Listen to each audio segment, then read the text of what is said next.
Boa noite, então, a todos. Sejam muito bem-vindos a mais esse nosso encontro, não é? Aqui do Centro Espírita Bezerra de Menezes, do Andaraí. Nós nos reunimos toda segunda-feira, né? Esse encontro assim, super fraterno, e espero que estejam todos bem. E eu vou, para a gente iniciar, então, o nosso estudo, eu escolhi esse livro, Ceifa de Luz, com uma mensagem que tem um pouco a ver com o nosso tema, né? Sempre todos os temas têm a ver com a gente, né? Da, dessa bibliografia, né, espírita. Mas tem o título Civilização e Reino de Deus. Interrogado pelos fariseus sobre quando viria o reino de Deus, Jesus lhes respondeu: não vem o reino de Deus com aparências exteriores. Lucas, capítulo 17, versículo 20. A terra de hoje reúne povos de vanguarda na esfera da inteligência. Cidades enormes são usadas à feição de ninhos gigantescos de cimento e aço, por agrupamentos de milhões de pessoas.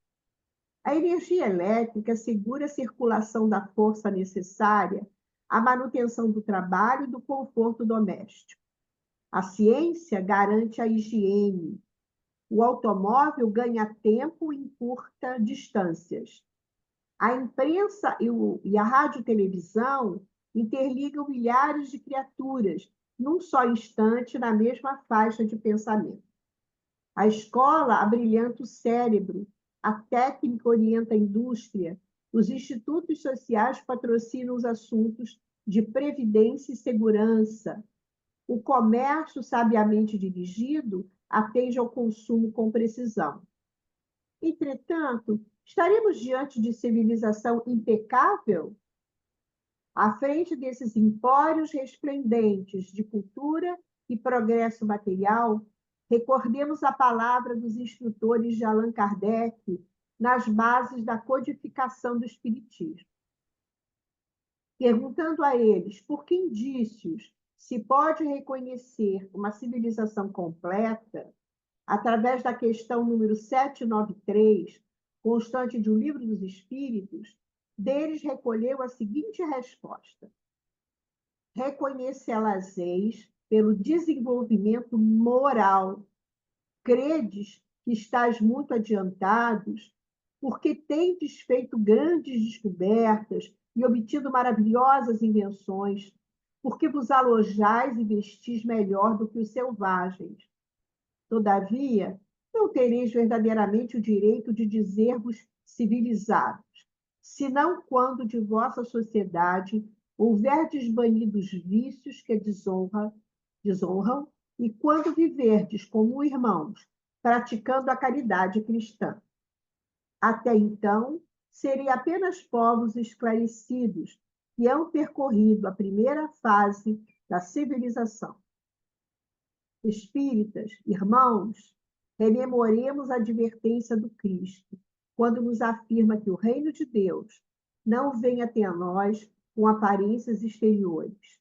Para edificá-lo, não nos esqueçamos de que a doutrina espírita é luz em nossas mãos. Reflitamos nisso. Bom,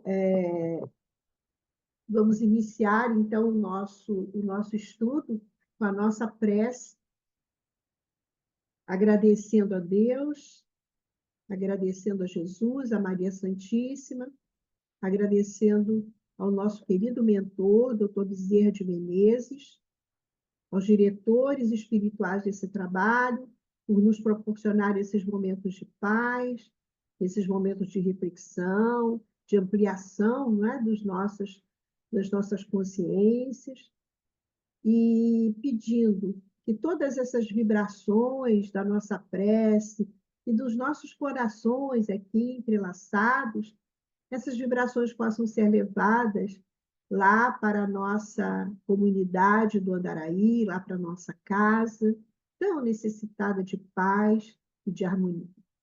que essas vibrações também preencham os nossos lares, não é? E os nossos vizinhos, e toda a cidade do Rio de Janeiro também, ela tão necessitada de paz e de harmonia. Muito obrigado, querido Mestre Jesus, ser conosco hoje e sempre.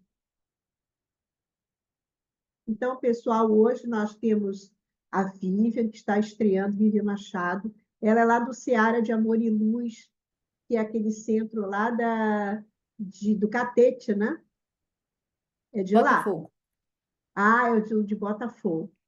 E está aqui conosco, trazendo para nós um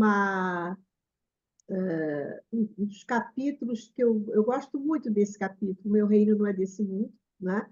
É um capítulo que Kardec, com esse diálogo, né? Esse diálogo que Jesus teve com Pilatos, ele coloca como um pilar, né?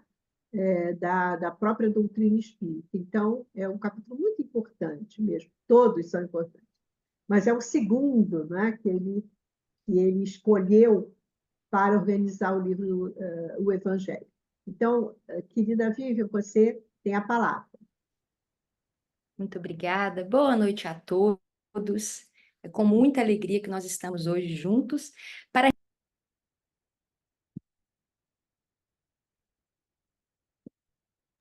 Vivian, você desligou. Ah, Oi, agora pronto, sim. tá bom.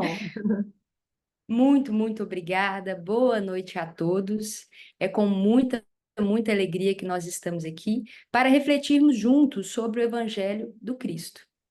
A querida Jurema já nos trouxe a importância desse capítulo, capítulo 2 do Evangelho segundo o Espiritismo, que recebe o título de uma fala do Cristo: Meu reino não é deste mundo. Então, nós vamos refletir, trazer algumas ponderações em termos de perspectivas, com a finalidade, e essa é sempre a finalidade, a nos iluminar, que é de conhecer, e à medida em que conhecemos, nós vamos cotejando este conhecimento com os nossos sentimentos, com os nossos pensamentos, refletindo sobre as nossas ações para identificar, ao longo da nossa presente reencarnação, estamos conseguindo apreender, não só aprender, mas apreender, fixar com a nossa transformação esses ensinamentos, no labor de cada dia, no trabalho de cada um.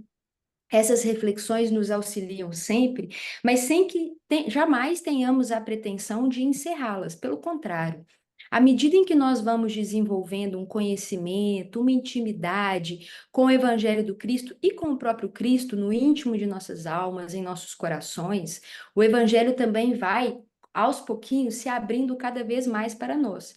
É o que Narcisa diz a André Luiz nos Mensageiros, que quando nós estamos engolfados, envolvidos nos raciocínios do dia a dia, o Evangelho parece para nós repositório de ensinamentos comuns, mas uma filosofia que passará. Entretanto, bem sabemos que não passará. Ao contrário, que é o código de ouro para que as nossas vidas se transformem. Como Emmanuel faz uma referência a Madalena e Paulo, dando o exemplo da transformação da vida de Madalena, ensinando-nos que o Evangelho é o código de ouro das vidas transformadas para a glória do bem. Então, à medida em que nós vamos apreendendo e dedicando nosso tempo, nosso labor, inclusive em nós mesmos, para o Evangelho, ele se abre para nós com as suas graças. Esta é a orientação de Narcisa André Luiz nos Mensageiros, quando ele está no momento em que nós estamos em várias situações de nossas vidas.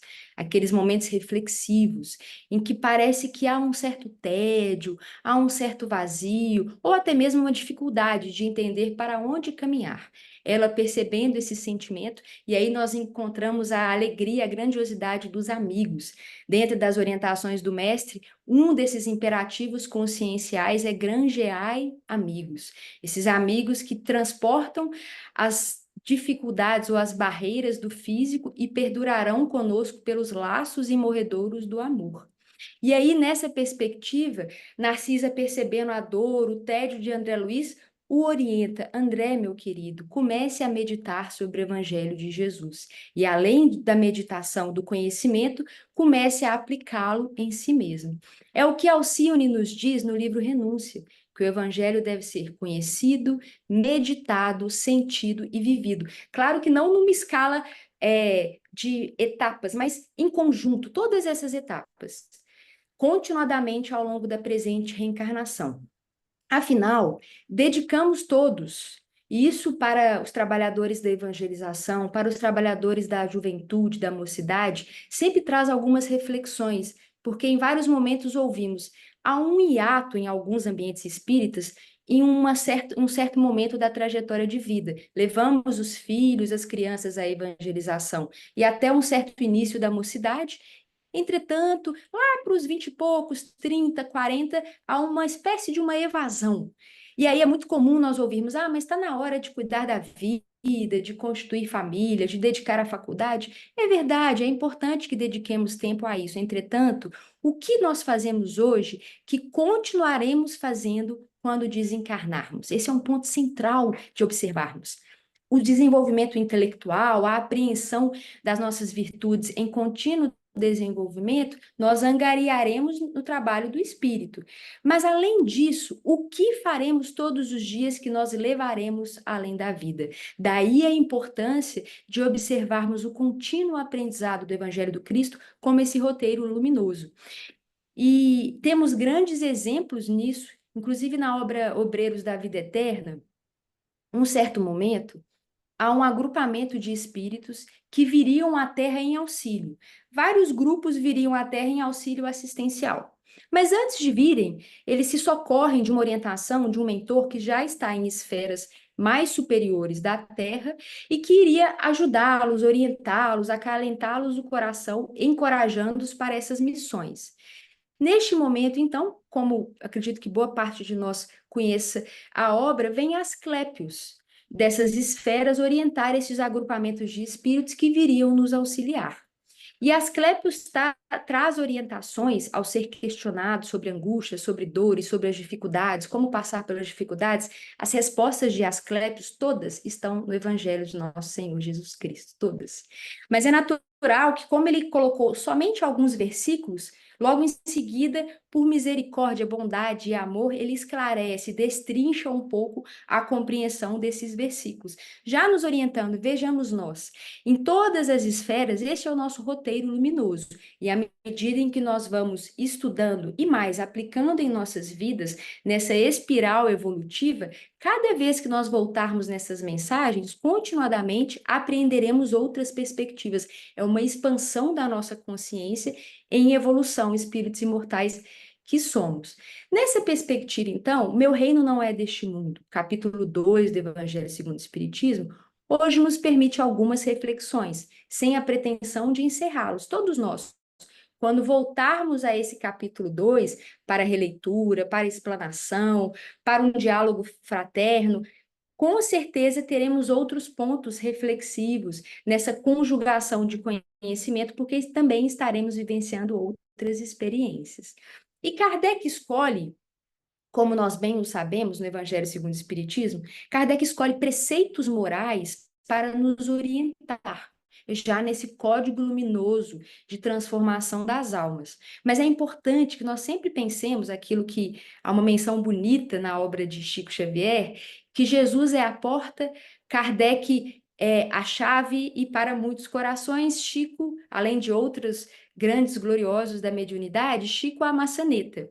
Isso para que nós identifiquemos que há essa porta estreita de conhecimento, de labor do espírito, mas o Evangelho segundo o Espiritismo compõe este conhecimento inicial. Há muitos conhecimentos para nós descortinarmos, conhecendo inclusive esse movimento muito belo que acontece no movimento espírita atualmente, que são os núcleos de estudo e pesquisa ou de prática do Evangelho, do Cristo, em conjugação também do Antigo Testamento, o Novo Testamento, e para nós, o Espiritismo como Evangelho redivivo. Então, o meu reino não é deste mundo. Kardec escolhe alguns versículos do Evangelho de João para, aos pouquinhos, apreender esses ensinamentos e nos explanar como isso se aplica na nossa vida hoje.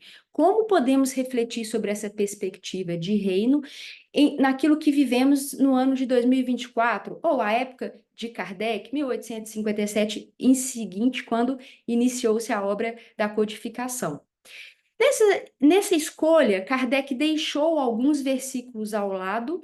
Ele escolheu o capítulo 18, versículos 33, 36 e 37, mas nós vamos aqui trazer todos os versículos do 33 ao 37, para refletirmos juntos em todos os pontos que ele nos traz dentro do tempo que nos for possível. E nós estamos naquela belíssima passagem do Evangelho de João, logo após os lindos capítulos 13 a 17. Esses capítulos são aqueles em que Jesus está na intimidade dos discípulos, como nós estamos com ele em diversos momentos na nossa trajetória evolutiva, orientando sobre as dificuldades, sobre as alegrias, sobre a transformação, sobre onde encontrá-lo e recebendo a belíssima oração que Jesus faz por nós no capítulo 17 do Evangelho de João. Mas logo em seguida, há a prisão, o evento relacionado a Pedro, que tenta, nesse desespero, defender o Cristo perante os soldados. Em seguida, ele é levado aos judeus e os judeus o encaminham a Pilatos. Quando o encaminham a Pilatos, Pilatos estava num estado emocional que é muito comum de muitos nós. Imaginemos nós, ele estava detentor de um poder daquela região, então responsável por um momento de uma grande festa que acontecia em Jerusalém e tentando compor atritos, tentando de qualquer modo se esquivar de qualquer confusão. Até então, porque gravitava no seu coração um interesse único de manter o poder de Roma. Esse era o seu alcance consciencial. Não conseguia ir tanto além, embora foi chamado a ir além, como nós vemos, sobretudo no livro Há 2000 anos de Emmanuel. Então, quando Jesus é levado a Pilatos, Pilatos está naquele momento, quase como se ele dissesse: mais uma coisa que eles estão nos trazendo aqui. O que eu posso fazer? Como é que eu vou resolver isso? E aí, ele ainda tenta se defender, diz aos judeus: não, mas peraí, esse jovem, é judeu como vocês resolvam. E aí, os judeus dizem a Pilatos: mas para nós não é possível a pena capital. E o que ele fez? Pergunta Pilatos. E os judeus respondem: se ele não fosse malfeitor, nós não o teríamos trazido. Aí Pilatos se volta a Jesus e pergunta a ele: o que você fez? Kardec traz este versículo. És o rei dos judeus? Esse é o grande ponto central. Então, por sua atuação, você está ameaçando esse poder transitório do mundo, seja dos judeus, seja o nosso de Roma? Essa é a pergunta subliminar dessa compreensão. Você representa alguma ameaça? Mas aí Jesus traz uma questão consciencial essencial para todos nós, que ele vira para Pilatos e diz: veja, você diz isso de você mesmo? É você que está chegando a essa conclusão? Eu sou o rei? Ou outros que vos disseram?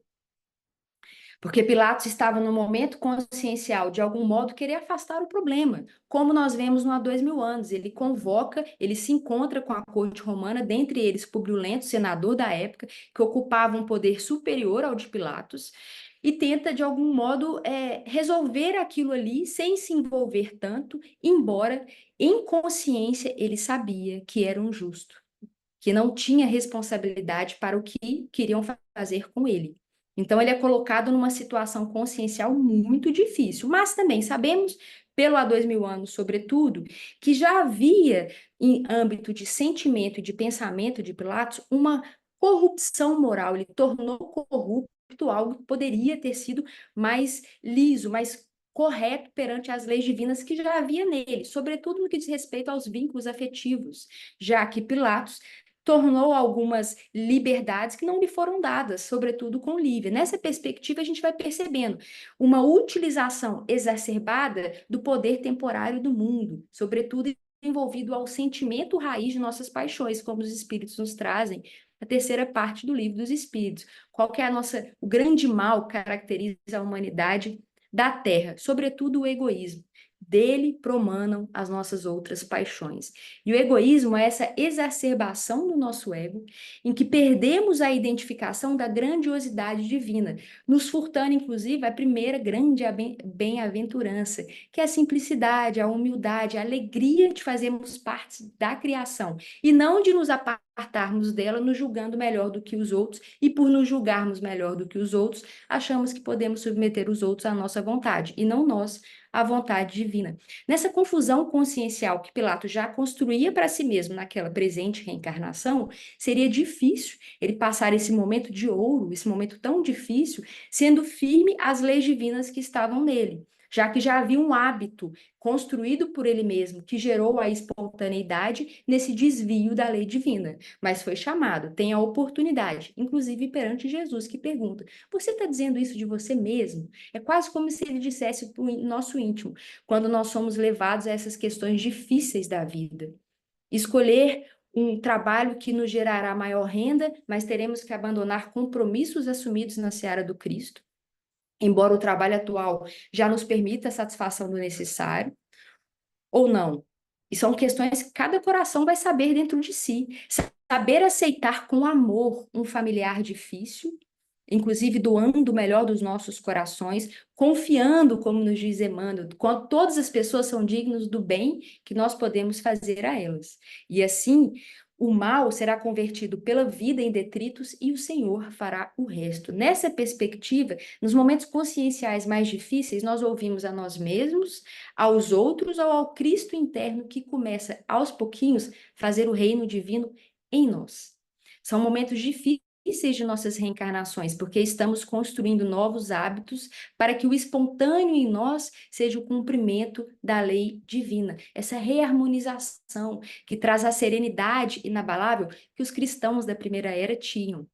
E depois que Jesus faz essa pergunta a Pilatos, ele não compreende tão bem a pergunta e diz: bom, mas você está sendo trazido aqui pelos próprios judeus. O que você fez? Ele volta ao ponto inicial. És, pois, reis dos judeus? E aí vem a resposta para os séculos, para toda a evolução da humanidade. Meu reino ainda, ou agora, não é deste mundo. Se o meu reino fosse desse mundo, nos diz Jesus, os meus, a minha gente, houvera combatido para que eu não fosse entregue aos judeus, mas o meu reino ainda não é daqui. E aí nós sempre refletimos, todos esses momentos em que o Cristo faz referência a combate, a vencer e outras expressões que nós utilizamos na Terra, é importante redimensioná-las à luz da base evolutiva de todo o caminho daqueles que estão consonantes à lei divina. E a base é a bondade de Deus. Tanto é que quando ele nos diz que não veio trazer a paz, mas a espada, isso não pode ser mal utilizado e o nosso cotejo para bem conhecer isso é a vida do Cristo. Em qual momento ele utilizou a violência? Ou nas nossas compreensões, na nossa compreensão de evolução, à luz das reencarnações, em qual momento há uma violência da consciência humana? Não há. Ainda que nós tenhamos que passar por diversas experiências, às vezes recalcitrantes ou teimosos em persistir no distanciamento da lei divina, nós vamos ter novas oportunidades e que poderiam ser já provas bem vencidas, mas vamos então passar por outros tipos de experiências tidos como expiações, que, se bem vividas, se tornarão provas muito bem cumpridas. Então, nessa perspectiva, esse combate seria, se o reino de Deus já estivesse sedimentado na terra, os seus, quem seriam os seus? Aqueles que já construíram no coração o reino do Cristo. Não é que eles haveriam combatido, mas é que pelo amor, o amor que ilumina, o amor é o grande dissolvente da humanidade. O amor transforma toda a dor, o amor encoraja, o amor nos ilumina, o amor transforma os ódios, faz com que os vínculos de pretéritos muito sombrios sejam reformados. Vejamos nós a bênção da família. praticamente todos temos em família espíritos com os quais sentimos, sem explicar, sem saber a razão, mas a bênção da doutrina nos esclarece, uma grande facilidade. Só de lembrar da pessoa já nos vem um sorriso no rosto. E outros que às vezes só de sabermos que vamos encontrar já vem aquele coração contrito, aquela dificuldade de convivência. Entretanto, o convite constante é transformar o nosso sentimento ainda viciado. Viciado em quê? Em querer ser servido e não servir, para que aprendamos com a luz do amor a dissolver qualquer dificuldade de relacionamento, qualquer dificuldade de aspecto consciencial da outra criatura, porque a transformação começa em nós. É por isso que o reino do Cristo ainda não era deste mundo, como a fala dele nos traz, há mais de 2000 anos, e aí nós começamos a pensar, será que ainda não é o reino de Deus? Ou já foi colocado o reino de Deus no Cristo na terra? Porque a resposta de Jesus acerca do reino de Deus estava ali vinculado à pergunta de Pilatos. Você é rei dos judeus? Aí ele traz essa concepção. Meu reino ainda não é deste mundo. Pilatos fica sem entender. Então você é rei? É rei? Qual que é essa sua realeza? De onde ela vem? Para onde vai? Como chegar a ela? E Jesus diz: tu o dizes. Mais uma vez chamando o consciencial, e para nós hoje isso seria: Jesus é o rei de nossa evolução, mas aqui já redimensionando o que compreendemos por reino. Voltaremos a este ponto. Tu o dizes, e responde o Cristo: sou rei, não nasci e não vim a este mundo, senão para dar testemunho da verdade. Aquele que pertence à verdade, escuta a minha voz. Alguns escutaram há 2000 anos, outros estão continuadamente tentando ouvir e confundindo essas perspectivas do que seria reino, realeza, transformação da terra sobre o cajado do pastor no que diz respeito ao desenvolvimento das religiões, que ainda são aspectos de poder. Como Deus nos acompanha nessa trajetória evolutiva e nos ama profundamente, e o amor é a base, a razão, a finalidade da nossa transformação, é a lei universal. Como nos acompanha, Jesus utilizou símbolos muito ricos à época e continuam sendo ricos hoje. Se nós falarmos sobre reinos, reis, nos parece um pouco distante, já que já vieram evoluções sociopolíticas, jurídicas, não temos assim grandiosos reinos, mas temos situações muito semelhantes, só muda a denominação. Quando falamos em grandes potências da humanidade, sobretudo potências por dominarem umas às outras, por deterem supostamente o conhecimento. E aí, tal como foi a nossa página de harmonização no início, nós vamos observando que a questão da evolução da humanidade, na compreensão do que é esse centro vital do reino, de potência, poder, não é uma questão da inteligência. Nós não temos caído na Terra por inteligência, basta por falta de inteligência. Basta ver as últimas grandes guerras causadas por supostas potências com grandes inteligências no nosso planeta. Entretanto, e o sentimento? Como grandes inteligências permitiram, então, guerras fratricidas, irmãos uns contra os outros? Ainda não temos na Terra o ranking dos países mais solidários, dos irmãos que se recebem mutuamente, daqueles que se acolhem. Isso ainda começa a evoluir um pouquinho, uma compreensão de que podemos até ir sós, mas é um caminho tão triste, é melhor se nós formos juntos, e às vezes um pouquinho mais devagar, com amor, com alegria de participar, de dividir, de comungar uns com os outros. Então, pegamos uma perspectiva da época, do reino, vamos transpor essa perspectiva da época para o momento presente, identificando que esse centro vital de conhecimento daquilo que gravitam todas as sociedades humanas está relacionado sobretudo com o poder, que mais profundamente pode estar relacionado com o sentimento vicioso do egoísmo e do orgulho, sentimentos viciosos do egoísmo e do orgulho. O egoísmo porque achamos que é tudo para nós, nós mesmos, individuais, ou para os nossos, a nossa família, a nossa comunidade, o nosso país. E o orgulho é aquela falsa noção, uma noção ilusória de quem somos, é um superdimensionamento de quem somos.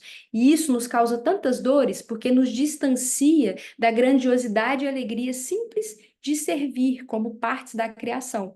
E aí, quando vêm as dificuldades, e na vida de todos nós elas vêm e continuarão a vir, nós sofremos e vamos para qual caminho? Para a revolta, para a dificuldade de até acreditar, de crer, as crises existenciais daquilo tudo que nós vivíamos. E é por isso que a religião, como um caminho de nos religar a Deus, deve ao mesmo tempo nos libertar desses sentimentos viciosos que não dependem de cumprimento de dogmas específicos, porque isso gera uma ilusão na criatura de que, já que ela está frequentando, então, no nosso caso, espíritas, já que estamos frequentando reuniões todas as semanas, fazemos um trabalho assistencial, etc., então estamos blindados. As dificuldades não virão, agora seremos todos prósperos.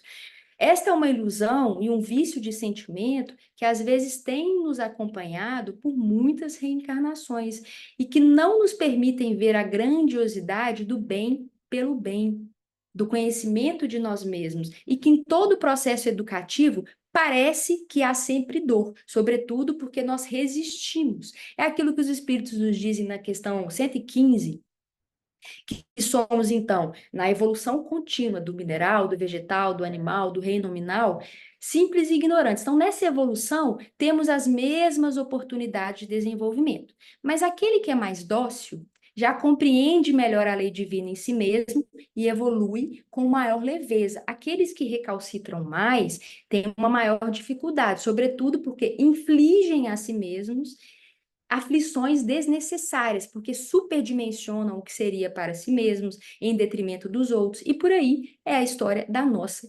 humanidade. Entretanto, como então equilibrar a noção do reino de Deus espiritual do Cristo com o que vivemos hoje, para que também não fiquemos na teoria? Esse é o desafio.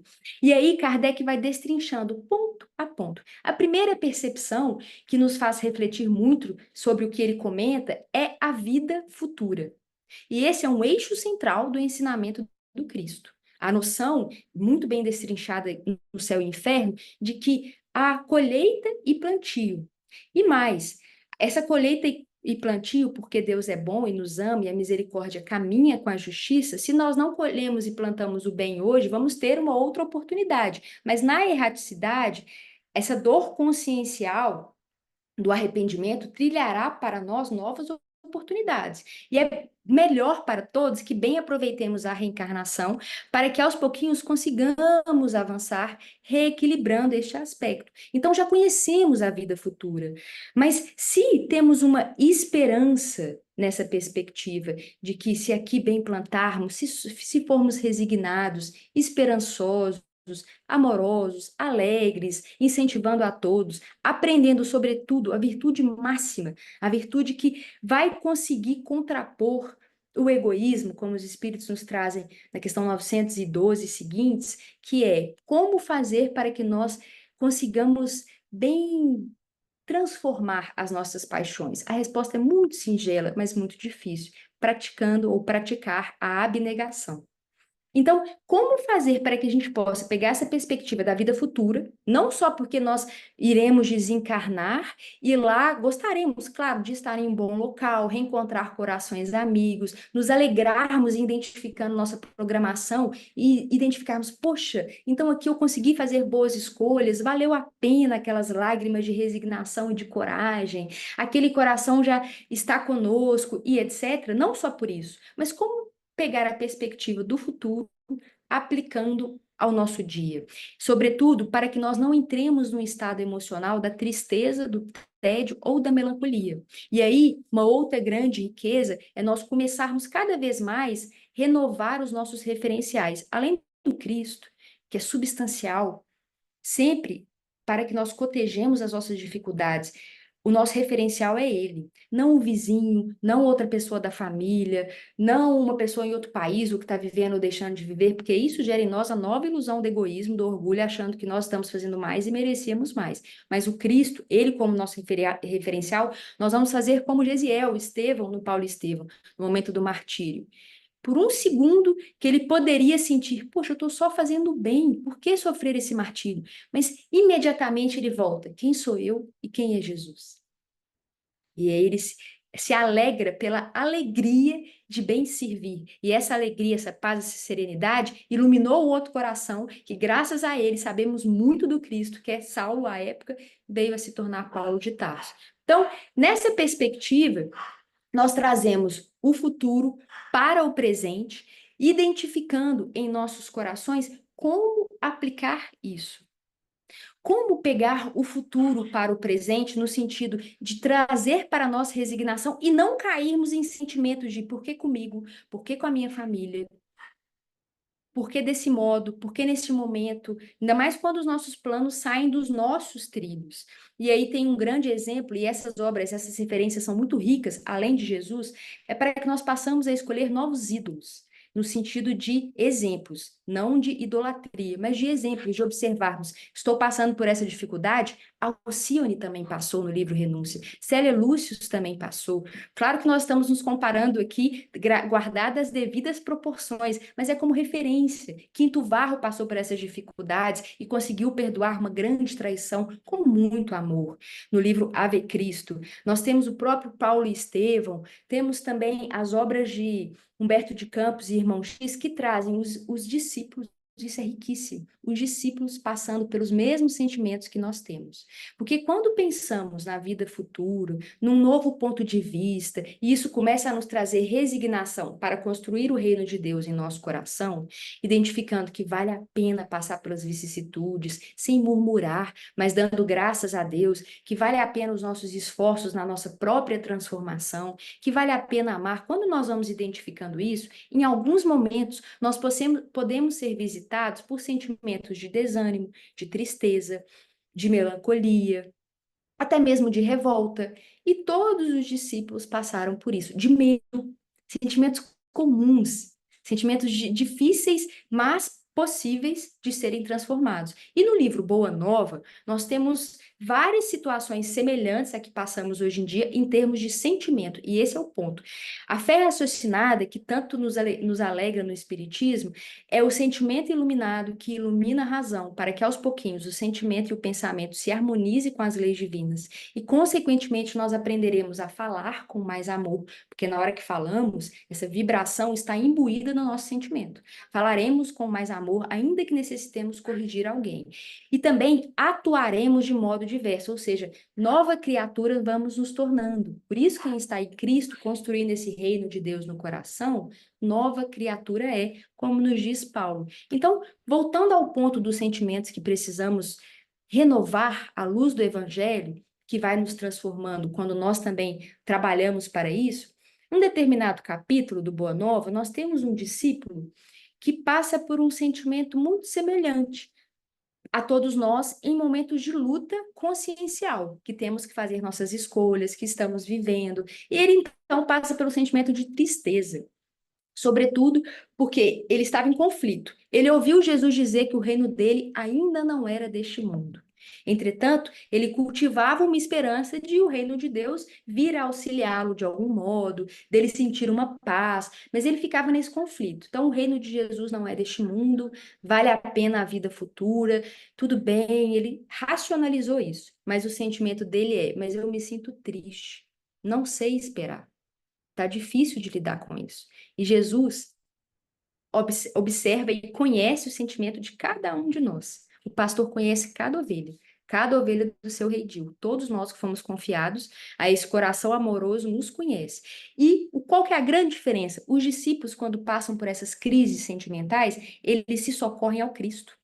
Eles não vão se socorrer das opiniões do mundo, daquelas situações atribuladas, da ansiedade, vão descontar na ansiedade, aí vão para a comida, vão para a bebida, vão para situações para tentar abafar esse sentimento que começa a nos dizer: perceba, pare um pouco, não está tudo bem. Os discípulos se voltam a Jesus. Então Bartolomeu assim o faz.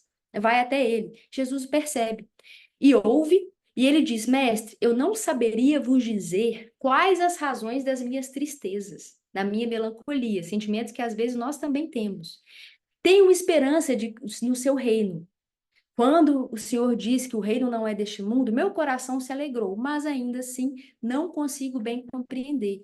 E aí Jesus traz um ponto fundamental de nossas reflexões, um ponto que Kardec também destrincha, que é o fato do Cristo ter nos dito que o reino dele ainda não é deste mundo, e ele diz isso a Bartolomeu, não significa que ele não tenha vindo com a esperança e com a certeza, por ordem do nosso Pai, de que um dia ele será. Mas, para tanto, ele há de florescer aonde? No coração das criaturas, para que futuramente venha a transformar os pequenos agrupamentos humanos, as famílias, as pequenas sociedades, os bairros, as cidades e, consequentemente, os países. E nos veremos efetivamente como irmãos. Por enquanto, como a questão 793 do Livro dos Espíritos, por enquanto, somos civilizações esclarecidas. Mas como nos falta este progresso moral, ainda há muitos corações faltam o necessário, enquanto a outros há o supérfluo.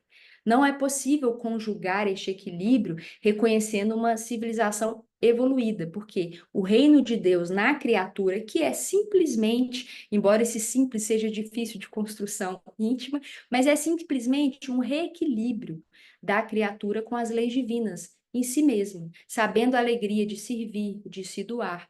Quando isso ocorrer, estaremos aqui com essa construção íntima que começa no coração das criaturas. É o que o Cristo diz também no livro Boa Nova, logo no inicinho, quando ele passa por Jerusalém, antes de se destinar a Galileia, no início do seu apostolado. Ele é questionado o que ele fazia lá em Jerusalém.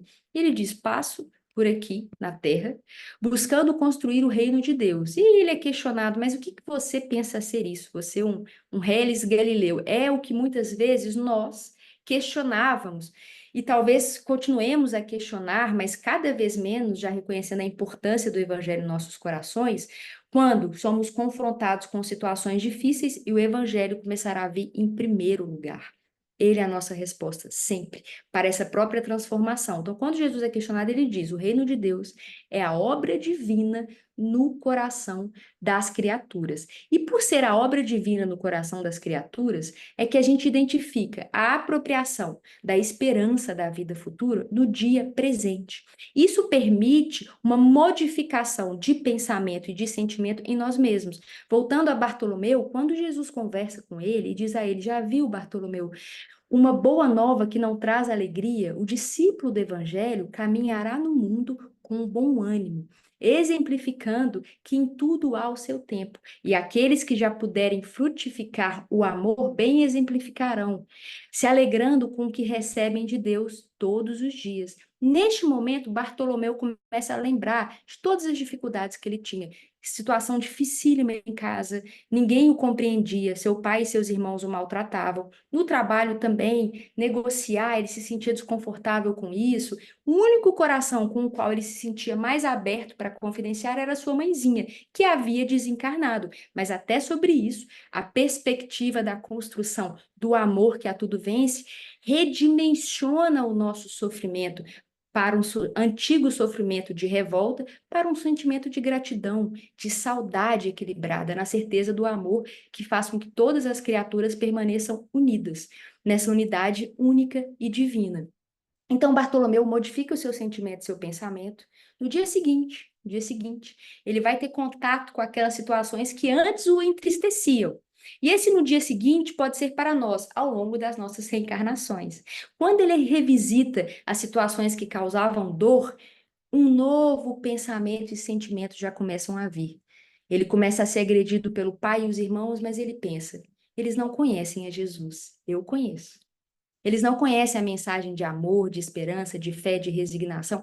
Eu conheço. E é por isso que essas grandes almas iluminam o nosso caminho até agora.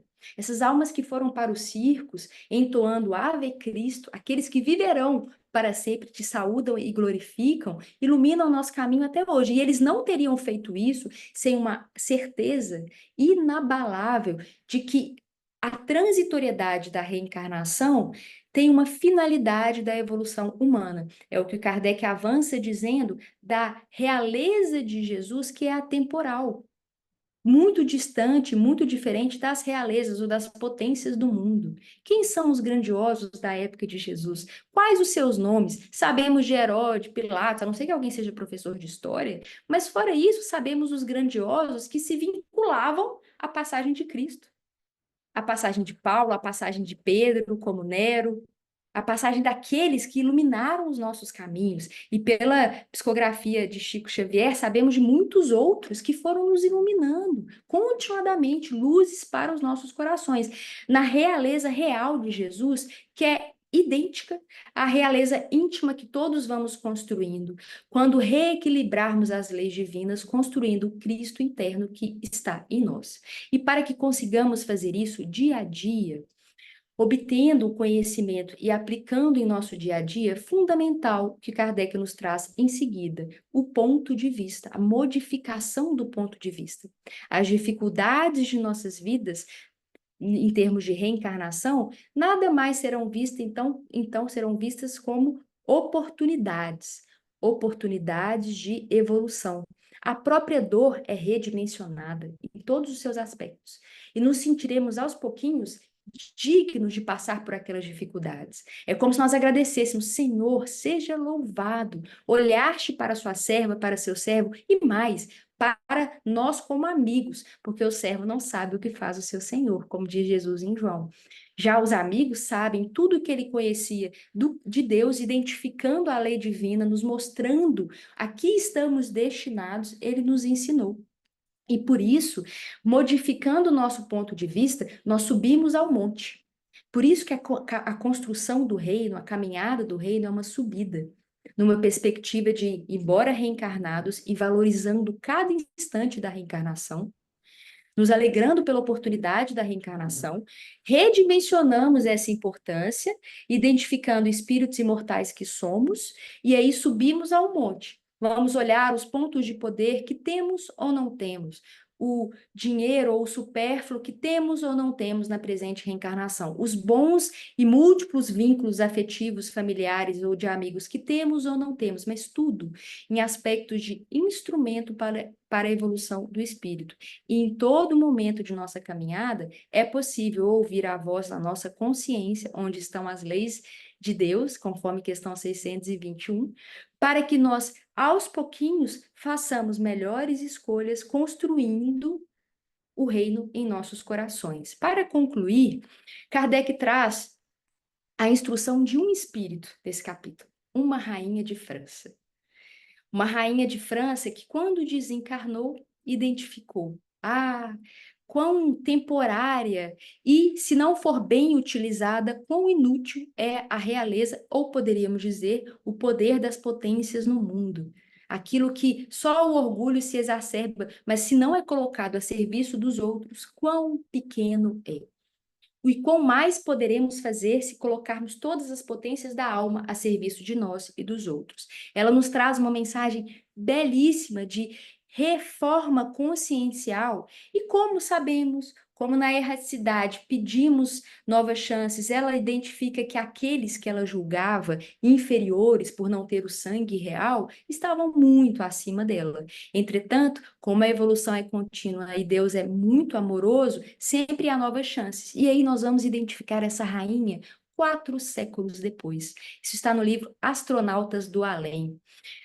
Conta-nos uma certa passagem que Chico Xavier estava com alguns amigos no interior, estavam no interior de Minas, e foram visitar umas famílias, umas crianças, para um serviço de trabalho assistencial, amoroso no Evangelho.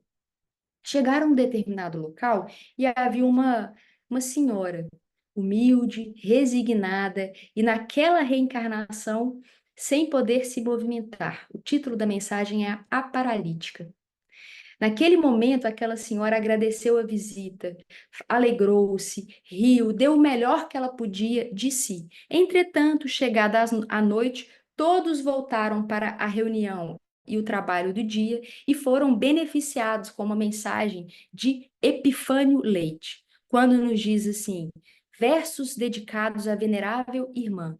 Esta irmã era a rainha de França, conhecida por ele há 4 séculos. Entretanto, ao longo das múltiplas reencarnações, ela soube transformar a coroa temporária na coroa do coração, para servir, para amar, construindo virtudes que nem a traça, nem o tempo corrói, virtudes do espírito. E quão alegria, quão cheio de júbilo esse espírito se sentiu a reencontrar esta rainha já triunfante do espírito na realeza real, construindo em si esse reino de Jesus. E à medida em que todos nós assim o fizermos, construiremos em nós esta realeza para o nosso próprio bem e para o bem de todos, do amor, que é a lei do universo e de todos nós.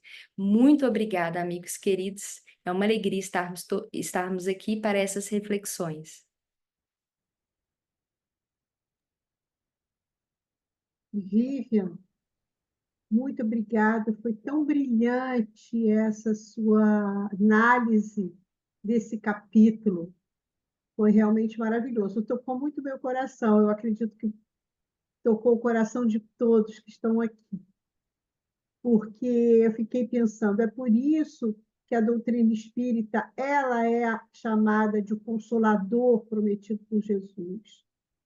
Porque você tem como referência o Cristo e toda essa chave, né, que abre esses entendimentos da verdade, que nós somos espíritos imortais, não é? Todo esse conhecimento de que o amor é a grande referência evolutiva, esse conhecimento, né, pela doutrina, e os amores não se dividem, só se multipliquem, para onde você for, você vai estar com eles. Então, é, por isso que é o Consolador prometido, né? Essa possibilidade também da comunicação, né? Mediúnica, quanta consolação que a doutrina traz para nós. Então, eu quero agradecer muito, porque me tocou muito. Eu acho que cada um de nós, às vezes, está vivendo momentos. Eu estou vivendo um momento em que o que você veio falar é como a gente diz assim: nossa, foi tudo para mim. Me tocou muito, porque como é necessário o Evangelho como referência da nossa vida, no nosso dia a dia. Ontem, por exemplo, foi o culto do Evangelho no Lar aqui na minha casa, é domingo de manhã. Então veio uma página assim, que nós conversamos, que eu e meu filho, foi tão importante, a gente passou o dia até pensando naquela página. Então, o Evangelho, a cada minuto que você pega o Evangelho, que você lê, ele tem uma lição, você interpreta, é uma riqueza para o seu coração, muito grande. Então, eu quero te agradecer muito você trazer essa... Eu gosto muito desse capítulo, porque eu acho que esse capítulo ele é pequeno e riquíssimo, e muito obrigado. Eu vou pedir, então, vou passar para o Augusto para as considerações dele. Oi, Augusto. Oi, Vivian, eu ouvi atentamente o que você disse.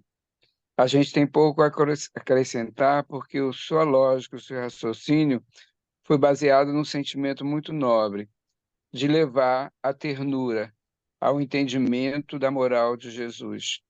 Quando ele se refere, e você tornou bem claro, que o reino dele não é desse mundo, porque ele veio como espírito puro trabalhar a edificação dos espíritos que habitam num planeta onde ele construiu. Ele é o arquiteto.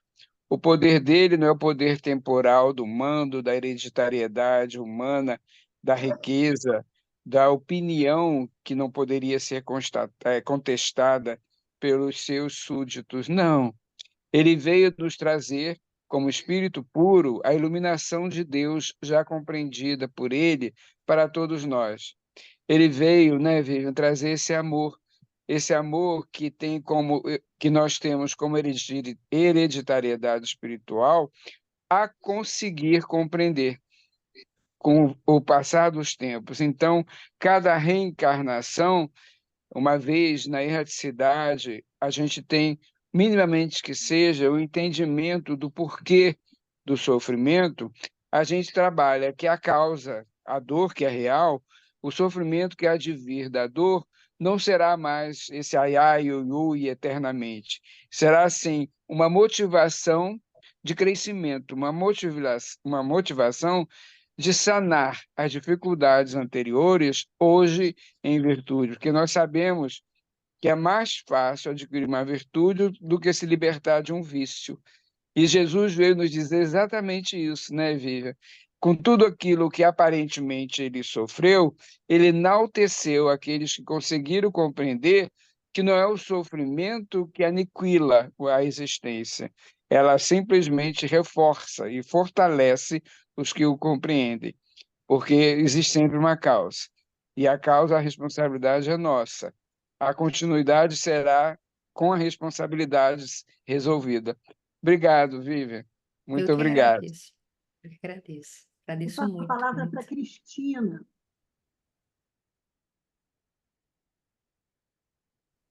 Gostei muito da sua explanação, viu, Vivian? E você trouxe também há 2000 anos, que eu já li há muitos anos atrás, e aí você lembrou algumas passagens que eu achei bem interessantes para trazer Jesus mais próximo de nós, né? Lembrarmos como foram aquelas cenas, como foi a vivência de Jesus, né? Naqueles momentos difíceis, né, sempre com muita amorosidade, muita tranquilidade, né, porque ele via, né, a nossa ignorância, né, e é interessante também que você citou Bartomeu, né, que teve Bartolomeu. é, que teve dificuldades que como nós temos, né? Nós temos essas dificuldades, então a gente se identifica muito, né? E você mencionou coisas que a gente está lutando, que eu até anotei aqui para reflexão posterior. Tristeza, tédio, melancolia, desânimo, né? Isso aí é uma coisa que a gente às vezes entra numa vivência, né, de muito trabalho, muitos É, compromissos, muito corre-corre, aí, de repente, dá aquela parada, a gente fica assim, e agora? Quer dizer, é um momento da reflexão, é um momento da gente usar Jesus, né, realmente, para a gente trazer, não é só ficar naquela correria, naquele ir e vir, né, que a maioria das pessoas está, né, no horário, na família, no trabalho, e aí, nesses momentos de reflexão, que são aquelas paradas entre uma situação e outra, é um momento do nosso crescimento, um momento da gente harmonizar, como você falou, né? O sentimento e o pensamento, para a gente trazer luz para a nossa alma. Gostei muito, viu? Gostei muito do seu fechamento, do sentimento e o pensamento, que é importante, realmente, essa harmonização. Obrigada, tá? eu que agradeço. Eu vou passar para a Nádia, mas antes eu gostaria de falar com o Fernando, que, Fernando, então hoje você faz a prece, você lembra? Que semana passada, quando eu te chamei, cadê ele, Fernando?